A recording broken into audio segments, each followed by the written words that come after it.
भगवान के बड़े भक्त थे, लेकिन निर्धन थे। कर्मकांड पूजा पाठ करते थे, अर्चन करते थे, कभी दान दक्षिणा मिलती थी, कभी दान दक्षिणा नहीं मिलती थी, भिक्षावृत्ति करते थे, लेकिन जीवन चलता नहीं था। कभी कभी संतान भूखे रह जाती थी। पूजा पाठ करते थे, भगवान के भक्त थे, परोपकारी थे, समाज का हित करने वाले थे बनने, लेकिन निर्धनता बहुत थी। कभी कुछ मिलता था, कभी को नहीं मिलता था, बहुत दरिद्र था। तो कभी कभी बच्चे भूखे सो जाते थे, बच्चों का दुख देखा नहीं जाता था। अभी सब सुविधा व्यवस्था हुई, पहले तो समाज में बहुत अभाव था।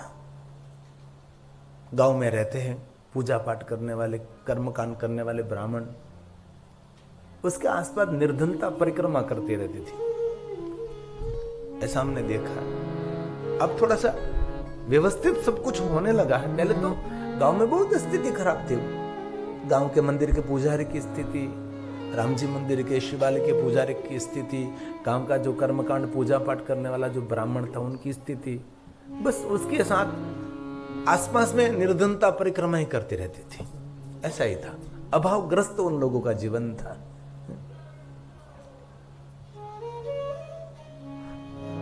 तो दरिद्रता से वो त्राही माव हो गया ब्राह्मण धननंद। बच्चों के भूख देखी नहीं जाती थी। एक दिन त्राही माम होकर वो ब्राह्मण घर को छोड़कर भाग गया। किसी को कहा नहीं, छोड़ दिया घर, जंगल में चला गया। इस निर्धनता, इस दरिद्रता में जीना उससे तो अच्छा है मैं आत्महत्या कर लूं, ऐसा विचार आ रहा था उसको। बच्चों को छोड़कर, परिवार को छोड़कर निर्धनता से थक गया था। क्यारेक क्यारेक घણા માણસોના જીવનમાં એવો પડાવ આવે કે ગરીબાઈથી એટલા થાકી જાય ને માણસ, એક હાંધે ત્યાં તેર તૂટે, એક સરખું કર્યું તો બીજું આવીને ઊભું જ હોય. અને પહેલાના સમયની અંદર દરેક પરિવારમાં સંતાનો પણ બહુ જ હતા. 4 સંતાનો તો સામાન્ય હોય, 5 હોય, 6 હોય, 7 હોય, 8 હોય, 10 સંતાનો. એ તો હવે બધું હરખું થયું. અમે બેન અમારું એક એટલે વાંધો નહીં. પહેલાના સમયની તો કેટલા કેટલા ભાનડા હતા. મામા ફોઈ, મામા માસીઓના બધા ભેગા થાય તો હું તમને કહું ખટારો ભરાય. આટલું બહોળું કુટુંબ હતું. આમ તમે આમ ભેગા કેટલા થાય મામાના માસીઓના, દરેકને 4 4 5 5 હોય. હું તમને કહું આ ફઈના 4 આવે, માસીના 4 આવે, મામાના 4 આવે, આપણા ઘરના 4 હોય. એ વેકેશનમાં એવી મજા કરતા હતા. હવે તો બધું વેકેશન પણ વિસરાઈ ગયું. મામાનું ઘર લોકો ભૂલી ગયા છે. પહેલાં તો મામાનું ઘર કેટલે, બધા આપણે મામાના ઘરના વસેલા છીએ, મામાના ઘરે રહેલા છે. હવે તો મામે જ કાળઝાળ થઈ ગઈ, આવવા જ નથી દેતી, કોઈને છબ્બા જ નથી દેતી. તો બ્રાહ્મણ બહુ થાકી ગયા હતા. ગરીબાઈથી જજુમી આ માણસ થાકી ગયો હતો. જંગલમાં જતો, ઘર છોડી દીધું, જતા રહ્યા. ઘનઘોર જંગલ. સાંજ પડવાનો સમય આવી ગયો. જંગલમાં એક ઝૂંપડી દેખાણી. ઝૂંપડીને જોતા લાગ્યું કોઈ સંતની ઝૂંપડી છે. એકાંતમાં કોઈ ઘનઘોર જંગલમાં કોઈ સંત ભજન કરવા માટે રહેતા હશે. આ થાકેલા બ્રાહ્મણ, ઉદાસીન ચહેરો, નિરાશ થયેલું મન, હારી ગયેલો માણસ. આ બ્રાહ્મણ દેવતા એ સાધુની ઝૂંપડીએ પહોંચે છે. સાધુ મહાત્મા ઝૂંપડીમાં રહેતા હતા. ઓળખી ગયા કોઈ બ્રાહ્મણ છે, વિપ્રજન છે. આવો બ્રાહ્મણ દેવતા, પધારો પધારો. કેમ આ ઘનઘોર જંગલમાં આવવાનું થયું? લાગે છે કે તમે ભૂખ્યા પણ છો ને તમે તરસ્યા પણ છો. પહેલા તમે પાણી પી લો. મહાત્માજી સાધુએ આ બ્રાહ્મણને પાણી પીવું છે. મને એવું લાગે છે કે તમે ભૂખ્યા પણ છો. સાધુ મહાત્મા પોતાને ઝૂંપડીમાંથી કાંઈ ફલ ફલાદી લાવે છે, આ બ્રાહ્મણને ખવડાવે છે. અને સાધુ મહારાજે પૂછ્યું કે કેમ બ્રાહ્મણ દેવતા ઘનઘોર જંગલમાં? બ્રાહ્મણ દેવતાએ કહ્યું કે મહાત્માજી શું કહું, છોકરાઓનું ભરણ પોષણ કરતા કરતા થાકી ગયો, કર્મકાંડ પૂજાપાઠનું કામ કરું છું, ભિક્ષાવૃત્તિ કરું છું, પણ પેટ નથી ભરાતા, બે પાંદડે થતા જ નથી અમે લોકો, એટલે થાકીને ઘર બાર પરિવાર છોડીને હું આવ્યો છું, હવે મારે આત્મહત્યા કરવી છે. અરે બ્રાહ્મણ દેવતા, આવું બોલાય તમારે? બ્રાહ્મણ કુળમાં તમને જન્મ મળ્યો છે, એટલો ઉજળો જન્મ મળ્યો છે, આવું બોલાય જ નહીં. આત્મહત્યા કરવાની શું જરૂર છે? શું કરું? કેવી રીતે પરિવારનો ભરણ પોષણ કરું?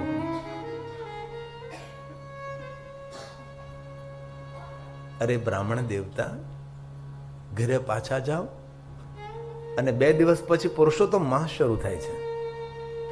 2 દિવસ બાકી છે, હવે તમે ઘરે જાઓ અને પુરુષોત્તમ માસનું વ્રત કરજો, પુરુષોત્તમ મહાત્માની કથા વાંચજો, સૌને સંભળાવજો, નદીએ નાવા જાજો, ભગવાન પુરુષોત્તમની પૂજા કરજો, કાંઠા ગોરની પૂજા કરજો. ભગવાન પુરુષોત્તમ તમારી દરિદ્રતા હરી લેશે, તમારી ગરીબાઈ દૂર કરશે. મહાત્માજી આ બ્રાહ્મણ દેવતાને ખૂબ આશ્વાસન આપ્યું છે. બ્રાહ્મણ દેવતા મહાત્માજીને પ્રણામ કરી પાછા ઘરે પધારે છે. કીધા વગરના, કહ્યા વગરના જઈ ઘર છોડીને જતા રહેલા એટલે બધા લોકો થયું ગો આવી ગયા, રાજી થયા. છોકરાઓ બધા અકળાઈ ગયા હતા, આ કહ્યું નહીં હતું અને ઓચિતાના લોક થઈ ગયા હતા. ઘરના પરિવારના સભ્યો ખૂબ રાજી થયા, પાછા આવી ગયા. બ્રાહ્મણીને કહ્યું છે 2 દિવસ પછી પુરુષોત્તમ મહિનો શરૂ થાય છે. આપણા ઘરમાં આપણે પુરુષોત્તમ ભગવાનનું સ્થાપન કરવું છે. રોજ આપણા ઘરના ફળિયામાં આપણે પુરુષોત્તમ ભગવાનના મહાત્માની કથાનું વાંચન કરશું. ગામના સૌ લોકો આવશે, આપણે વ્રત કરશું. બીજો દિવસ થયો, પુરુષોત્તમ મહિનો શરૂ થયો. નદીએ નાવા ગયા છે, કાંઠાગોરની પૂજા કરી છે, પુરુષોત્તમ ભગવાનનું સ્થાપન કર્યું છે અને ભગવાન પુરુષોત્તમની કથા વાંચી છે. અને પછી ભિક્ષા લેવા ગામમાં ગયા, બમણી ભિક્ષા મળી છે. આ બ્રાહ્મણને ખૂબ આનંદ થયો છે. ધનનંદને થયું કે પુરુષોત્તમ ભગવાનની 1 દિવસ પૂજા કરી, ત્યાં મને બમણી દક્ષિણા મળી છે અને સારી એવી ભિક્ષા મળી છે. શ્રદ્ધા બેઠી. હવે બીજે દિવસે નદીએ નાવા જાય છે, ભગવાન પુરુષોત્તમની પૂજા કરે, શ્રદ્ધાથી વ્રત કરે છે. બંને બ્રાહ્મણ અને બ્રાહ્મણી અને પોતાના ફળિયામાં જ પુરુષોત્તમ ભગવાનની કથાનું વાંચન કરે છે. ગામના ભગવત માણસો સાંભળવા માટે આવે છે. દાન દક્ષિણા સીધું સામાન અર્પણ કરે છે. એમાંથી આ બ્રાહ્મણો થોડું એક બાજુ કાઢી અને દાન દક્ષિણા પણ કરે છે. ગરીબ ગુજારો હોય તેને પોતાની મળેલી દક્ષિણા, પોતાની મળેલી ભિક્ષામાંથી આપે છે. પુણ્ય વધવા લાગ્યું છે. બ્રાહ્મણમાં તેજ વધવા લાગ્યું છે. કારણ કે પુણ્ય વધે એટલે આપણું તેજ વધે, પુણ્ય વધે એટલે આપણો પ્રભાવ પણ વધે છે, આપણું માન વધે, આપણું સન્માન વધે, આપણું ચિત્ત આનંદિત રહે. પુણ્ય ક્યાં આપે? ચિત્તનો આનંદ આપે, મનનો આનંદ આપે છે. ધીરે ધીરે ગામના સૌ લોકો જોડાવા લઈ ગયા. કોઈ પહેલે દિવસે જોડાયેલા હતા, કોઈ જેમ જેમ દિવસો જાય તેમ તેમ આ બ્રાહ્મણની સાથે જો જોડાવા લાગ્યા છે. અને બ્રાહ્મણનું ઘર જ્યાં હતું તેની બાજુમાં 7 માળની એક શેઠની હવેલી.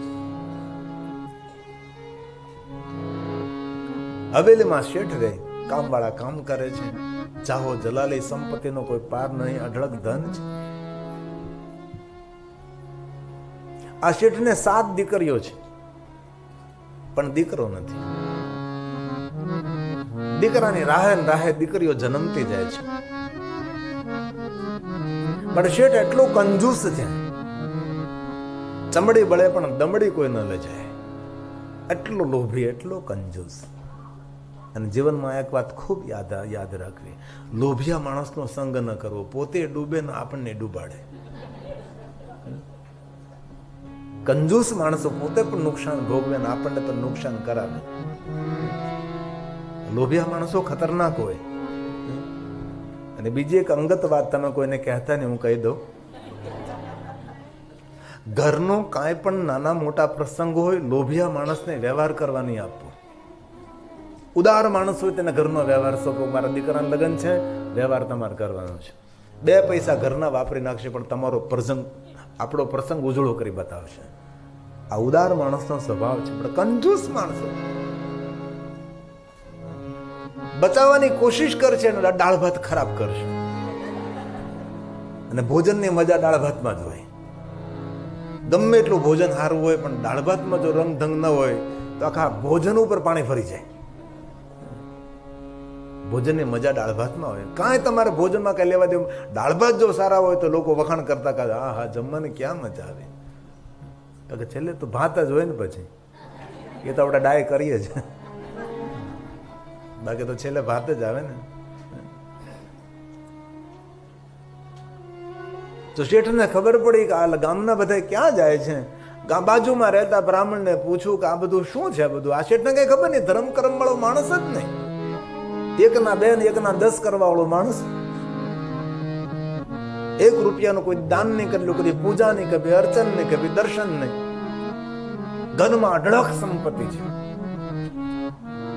અને 7 માળની હવેલીની બાજુમાં બ્રાહ્મણ દેવતાઓનું ઝૂંપડું છે.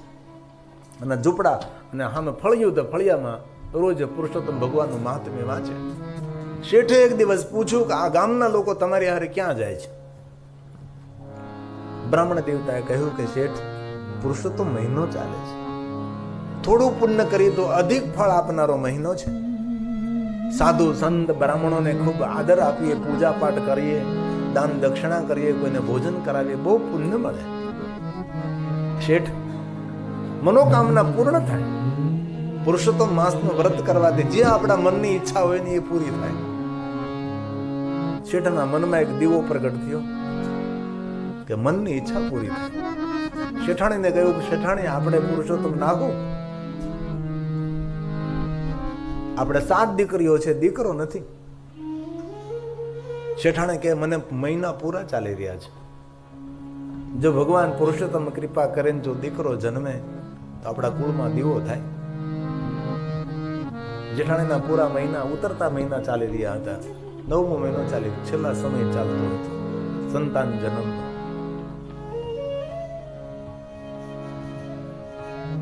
અને શેઠ પુરુષોત્તમ માસનું વ્રત કરે છે. આખો મહિનો પુરુષોત્તમ ભગવાનની કથા સાંભળે છે, પુરુષોત્તમ ભગવાનની પૂજા કરે છે. પણ દાન દક્ષિણાની વાત આવે ત્યાં મોઢું બગડી જાય. શેઠનું દાન કાંઈ ન કરે, સૌની સાથે સ્નાન કરે, પૂજામાં બેસે, કથા સાંભળે, પણ એટલો કંજૂસ માણસ શેઠ કાંઈ દાન કરી શકતો નથી. અને પુરુષોત્તમ મહિનો ચાલે છે ને પુરુષોત્તમ મહિનો પૂરો થવાની હજી 2 દિવસની વાર છે ને શેઠને રાત્રિમાં સપનું આવે છે. એ શેઠ, ભગવાને ખૂબ તને ધન સંપત્તિ આપી છે, હું પુરુષોત્તમ ભગવાન બોલું છું. સપનામાં શેઠ પુરુષોત્તમ ભગવાનને જોવે છે. ગામમાં જેટલા નાના માણસો છે, નિર્ધન છે, તેને ખૂબ ધન આપજે. તારે પેટ દીકરો તો જન્મશે જ. અને જે બ્રાહ્મણની પાસે તે પુરુષોત્તમ મહાત્મ્ય જાણ્યું છે એને ખૂબ રાજી કરજે. શેઠ, તારું બધું સારું થશે. શેઠને સપનું આવ્યું છે. અને બીજો દિવસ થયો ત્યાં શેઠના ઘરે દીકરાનો જન્મ થયો. શેઠ ખૂબ રાજી થયો, ખૂબ રાજી થયો. 1.25 મણ સાકર લઈ આવો, ગામ આખામાં સાકર વેચે છે. અનાજ લઈ આવો, ગામ આખામાં જેટલા જરૂરિયાતમંદ હતા તેને સૌને અનાજ આપ્યું છે. ઘણું બધું કાપડ મગાવ્યું, સૌને વસ્ત્ર દાન કર્યું છે. આ શેઠે પહેલી વાર, જિંદગીમાં પહેલી વાર દીકરાનો જન્મ થયો. તેઓ વાત સાંભળતા જે સંદેશ આપવા આવી હતી તેને સોનાનો પોતાનો કડનો કંદોરો આપી દીધો છે. કારણ કે સપનામાં પુરુષોત્તમ ભગવાનનું દર્શન થયું ને પુરુષોત્તમ ભગવાને આ શેઠને ઉદારતા આપી છે. અને શેઠને વિચાર એવો આવ્યો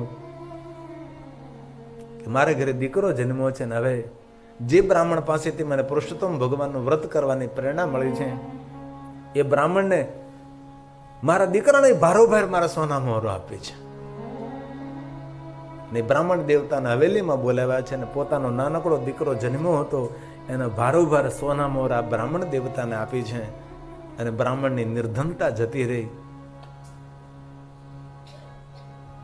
પેઢીઓ ને પેઢીઓ ખાય તો ખાલી ન થાય. જ્યારે શેઠ બ્રાહ્મણ દેવતાને કહે છે, હે બ્રાહ્મણ દેવતા, હવે તો કાલે પુરુષોત્તમ મહિનો પૂર્ણ થાય છે, પણ હવે આપણે બધા ભેગા મળીને આવતો જ્યારે પુરુષોત્તમ મહિનો આવશે ત્યારે ફરી પાછા પુરુષોત્તમ મહિનામાં ભગવાન પુરુષોત્તમની પૂજા કરશું, પુરુષોત્તમ મહિનો ઉજવશું. જ્યારે શેઠ કહે છે, રાજા એમ જલ્દી ના આવે, પુરુષોત્તમ મહિનો તો ત્રીજે વર્ષે આવે છે. ત્રીજે વર્ષે પુરુષોત્તમજી આવ્યા રે વાલાજી, આ પુરુષોત્તમ નાવા જય મારા વાલાજી. ત્રીજે વર્ષે પુરુષોત્તમજી આવ્યા રે વાલાજી, આ પુરુષોત્તમ નાવા જય મારા વાલાજી. નાય ધોઈને પાવન થાય રે વાલાજી, આ પુરુષોત્તમ નાવા જય મારા વાલાજી. નાય ધોઈને પાવન થાય રે વાલાજી, આ પુરુષોત્તમ નાવા જય મારા વાલાજી.